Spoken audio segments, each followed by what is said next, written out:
In a new, exclusive, and revealing interview with Time magazine, Donald Trump answers the question, what would happen if he wins?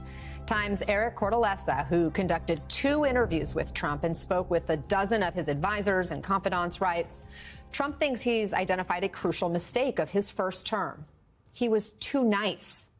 And he goes on to paint this picture of a second Trump term, a deportation operation to remove millions, detention camps, letting red states monitor women's pregnancies, prosecuting abortion ban violators, firing U.S. attorneys who don't carry out his orders, and potential pardons of every one of his supporters accused of attacking the Capitol on January 6th.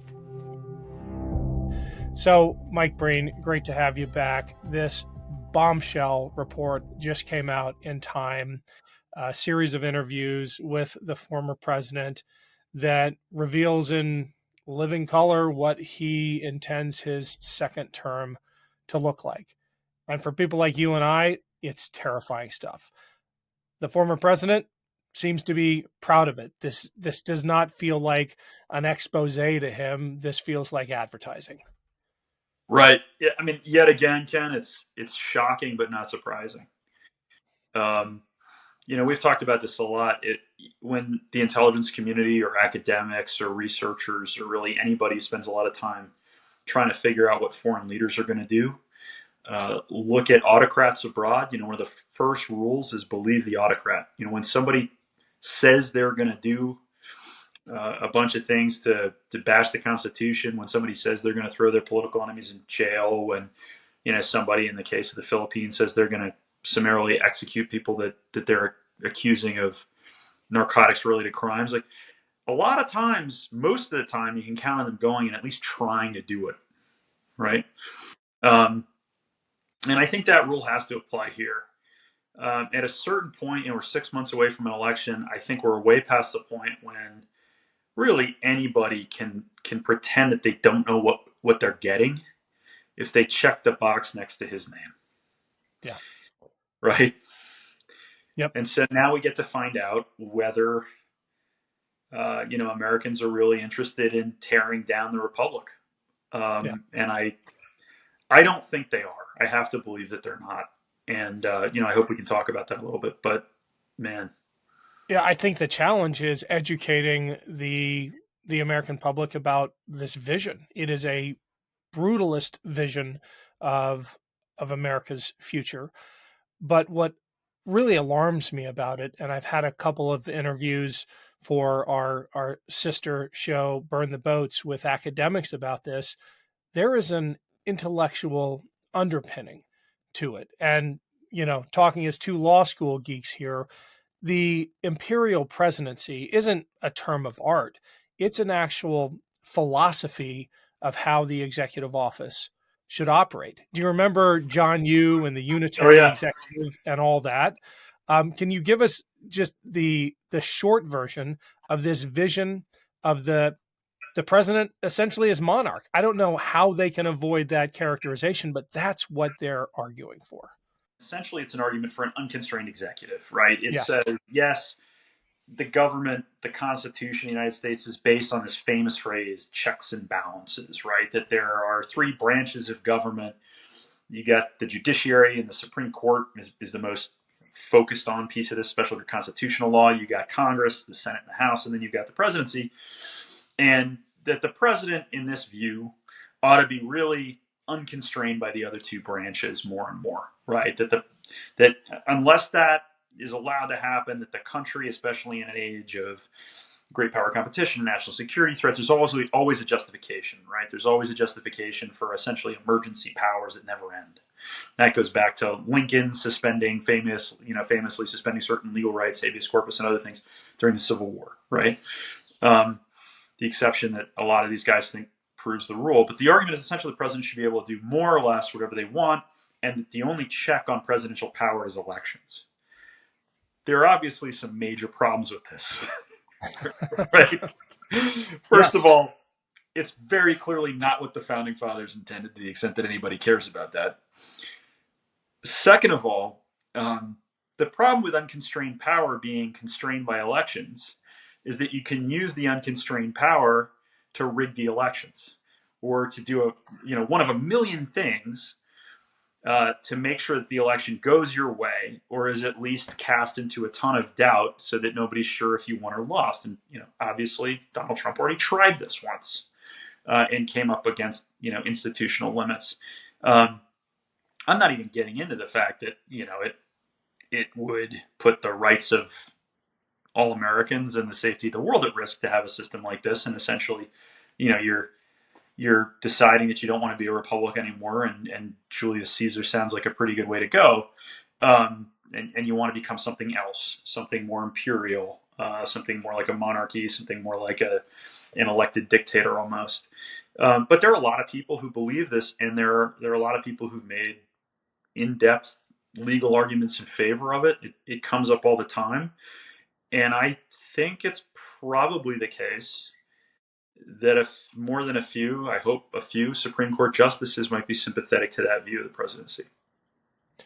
Talk about those rights that would be jeopardized if this view of the presidency prevails. Talk about the alliances that would unravel, alliances that are bulwark against totalitarianism and specifically Russian revanchism in Europe. I mean, I'll kick things off with the suggestion that red states will be allowed to surveil pregnant women and their reproductive status. I mean, these are topics that have come up and that the former president has endorsed. Yeah. So exactly. Right. So, that would be a clear violation of the civil and legal rights of those people. But I guess the argument goes, unless the president is okay with it. Right. Unless the president sort of decides not to enforce the Bill of Rights in that particular case. Right. Other examples, the president can just kind of tell the Department of Justice to prosecute his political opponents, throw my enemies in prison, right? And if you don't, I'll fire you. That's not the rule of law, right? That's something entirely different. And we're supposed to enjoy protections against that kind of thing.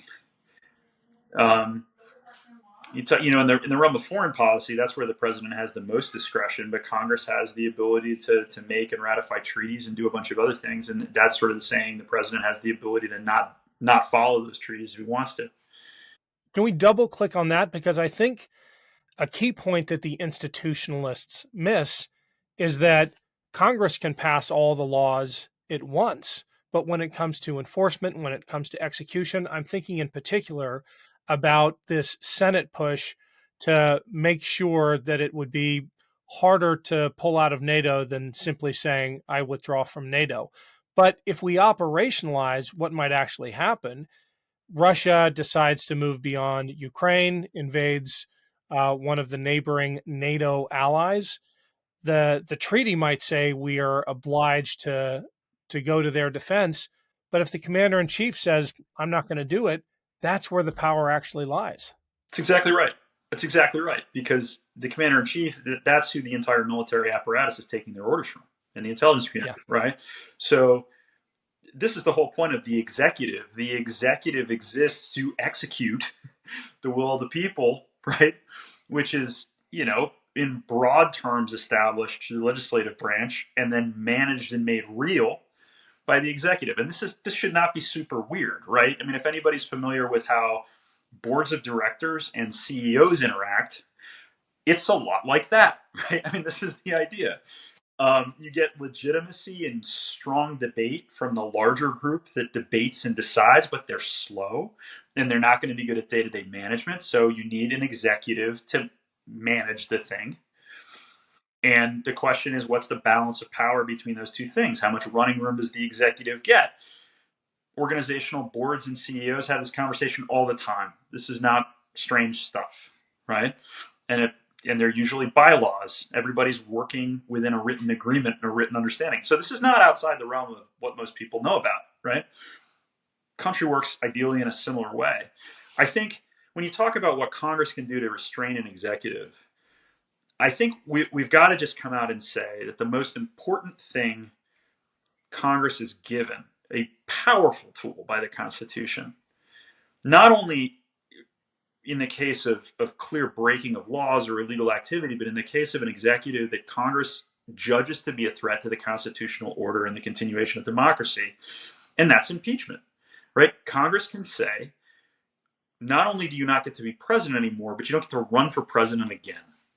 Congress was given the opportunity to do that twice with respect to Donald Trump, and very clearly after January 6th. The entire purpose of that impeachment was to ensure that we would not end up in a situation we're in now, where we're one election away from the possibility that he will do all these things he says he's going to do, right?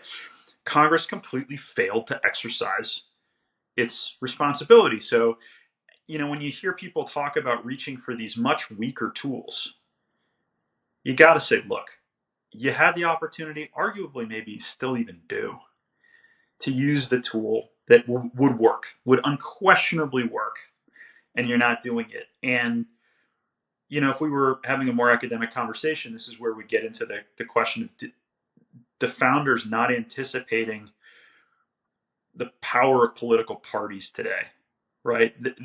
They wanted an engineered system in which institutions like the courts, Congress, and the executive would have tension and rivalry and resolve that through checks and balances. What they didn't anticipate was that political parties would become the primary form of allegiance, and that you could have one political party kind of run all three of these institutions in a coordinated fashion in a way that would support an imperial presidency. They didn't, that's kind of I think, generally agreed upon blind spot. And it's what happened in the case of the impeachment. Thanks for watching, everyone. I have been so humbled by the support of this audience and the speed at which this show has grown. You are why I and the whole team here do this. If you're interested in bonus content, check out my Patreon page. It's free to sign up, and there's an option to donate as well. The link is right there and in the show notes. Thanks again. What's so baffling about the idea of the imperial presidency being advanced by the Republican Party is that it is the least conservative notion out there. It tramples all over individual liberties and all of these values that conservatives claim to uphold. It is, I don't even know how to characterize it, but an about face is about the nicest thing you could say. It's truly weird, right, to see a party of small and limited government and staunch national security kind of turn around and be the party of Russia can invade Europe if they feel like it, and we're in favor of an imperial presidency. It's really weird. Yeah. When you started seeing Tucker Carlson side with Julian Assange against the FBI and the CIA, you kind of knew something had gotten really weird, right? Yeah. And we've only gotten stranger since. It's really hard to understand, I think, if you're looking at it from the perspective of consistency of values. If you start thinking about it as a power play, it gets a little easier to understand. Yeah. At the same time, we have the party and the legal infrastructure of the party arguing for broad presidential immunity. It's really a double whammy. You have the imperial presidency argument, bolstered by this argument that a president can do anything in his official capacity and be immune from prosecution before it, unless Congress first impeaches, which, a bunch of people have made this point. But if that's the check and balance, then what's stopping a president from just ordering the assassination of anyone who would vote to impeach? The argument is so exactly. Yeah, exactly. And look, I wish we lived in a world where Congress had exercised its constitutional duty and impeached them, and we didn't have a conversation about whether the Department of Justice was going to prosecute a former president or not. That's not a good place to be. By the way, I haven't talked to him about it, but I don't think the Attorney General would say he's particularly happy with being placed in this position either, because it is a little bit dangerous. You don't want to end up in a situation where you're doing Egyptian politics, essentially, right? And your 50-50 political retirement plan is dying in prison because all you're doing is creating a politics that incentivizes people to try to stay in office for the rest of their lives.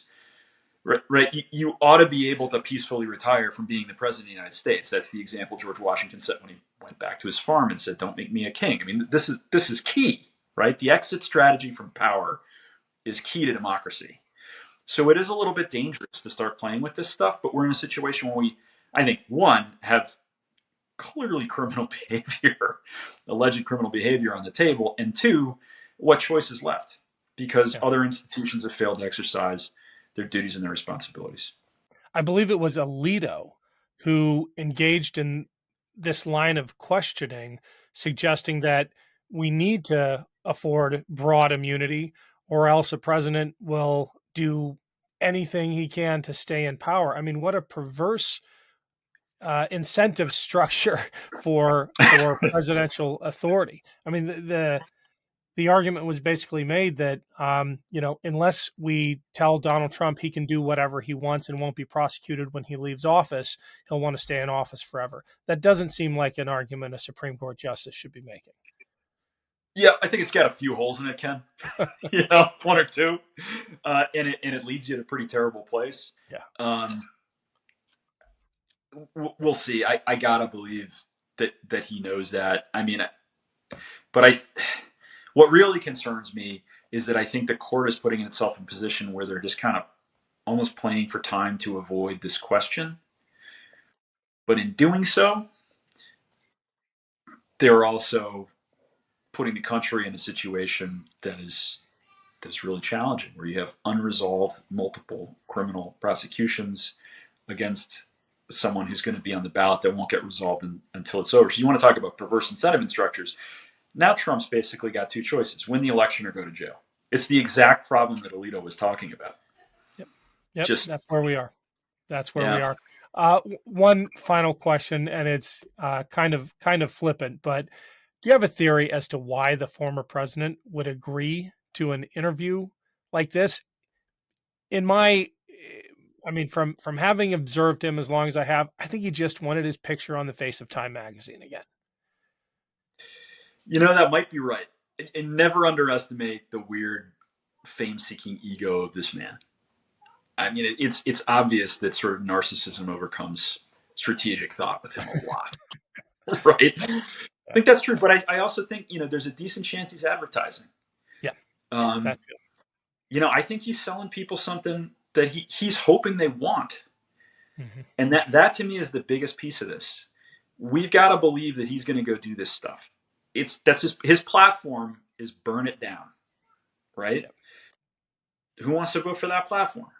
I gotta hope that most of our neighbors, when push comes to shove, are not interested in that. But it's on the rest of us to do everything we can to make sure that we make that argument in every possible way we can between now and November, or not to end on a dark note, but we may not get to make it again. That's right. Well, we certainly have our work cut out between now and then. Mike, as always, thanks for joining us. Thank you, Ken. Take it easy.